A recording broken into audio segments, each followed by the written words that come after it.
Donc l'erreur que ça manifestait à cette ligne-là était due au simple fait que j'avais écrit ça comme ça, au lieu de l'écrire comme ça. Donc faites très attention avec ce format de fichier.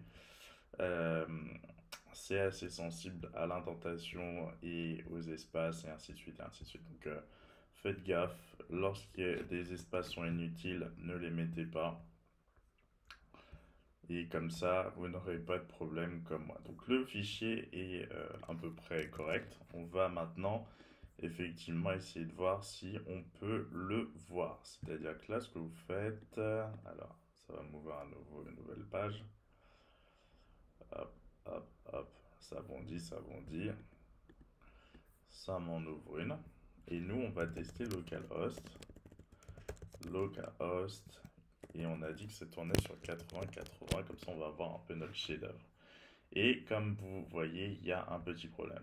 Swagger error on line 14 and the string of documents separated is expected. Donc,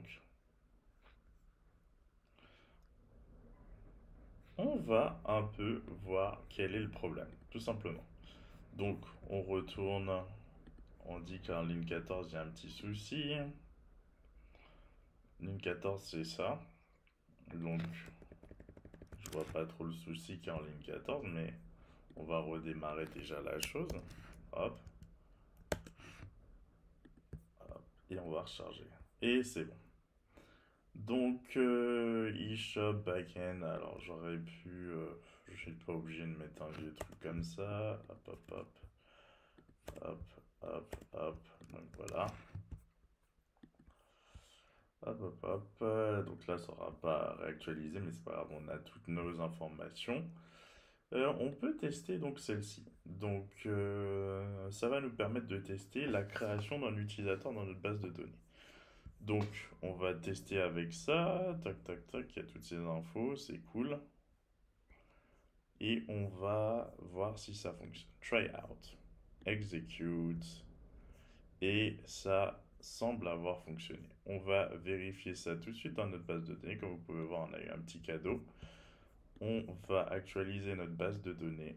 Et comme vous pouvez le voir, on a une nouvelle personne, Robert Oppenheimer, Atomic Bomb Father, Robert, et on a l'information dans, dans un format, on va dire. Toc toc, donc ça c'est bien. On n'avait même pas besoin en réalité de created add et updated add dans le corps puisque ça le crée derrière. Donc en fait ça servait. Alors euh, ça servait à rien cette information-là. On va même l'enlever.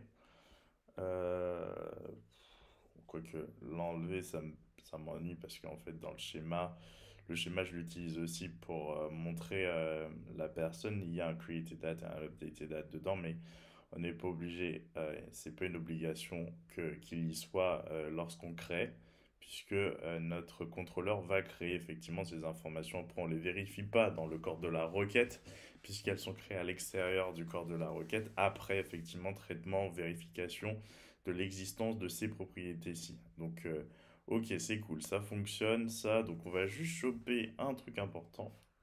On va juste choper ça parce que j'ai envie que ça aille me récupérer un utilisateur qui existe. C'est-à-dire que dans notre Yalm, on avait mis dans l'exemple d'ID un truc pourri. On va mettre un truc véridique. Comme ça va aller vérifier avec celui-ci. Et vu qu'on vient de créer l'utilisateur, normalement, ça va nous le récupérer. Donc je suis obligé de relancer. Hop, donc c'est bon. Je vais actualiser et on va voir si on récupère notre utilisateur. Donc c'est plus put qui nous intéresse, c'est get. Get, on a le faux, enfin l'authentique, hein, celui qui correspond à ça, comme vous pouvez le voir, donc c'est le réel. Et on va voir si on arrive bien à récupérer Robert Oppenheimer, etc. Exemple value, machin, machin. Get, normalement on va récupérer notre Robert. Try out. Execute. Eh bien, on récupère bien notre Robert. Donc c'est parfait, c'est parfait. Donc c'est ce qu'on voulait. Donc ça fonctionne bien aussi. Ensuite, pour l'update, donc on va aller dans notre base de données, on fait une réactualisation si besoin, il n'y a pas besoin.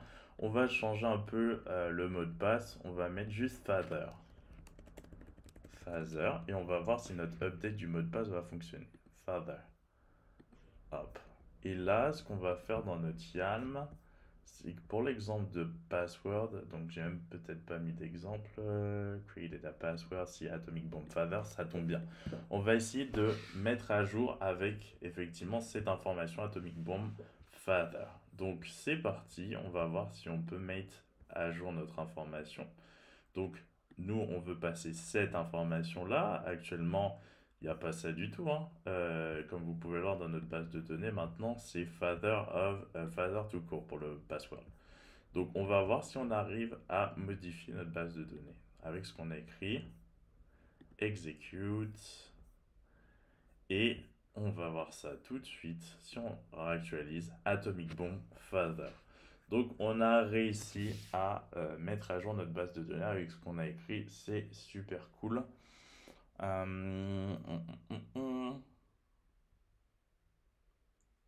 Parfait, maintenant on va essayer de voir pour le delete.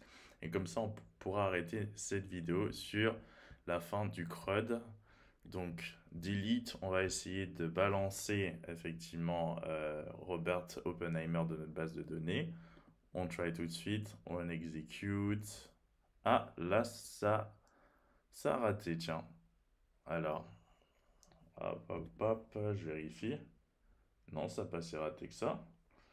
Euh, ça n'a pas si raté que ça.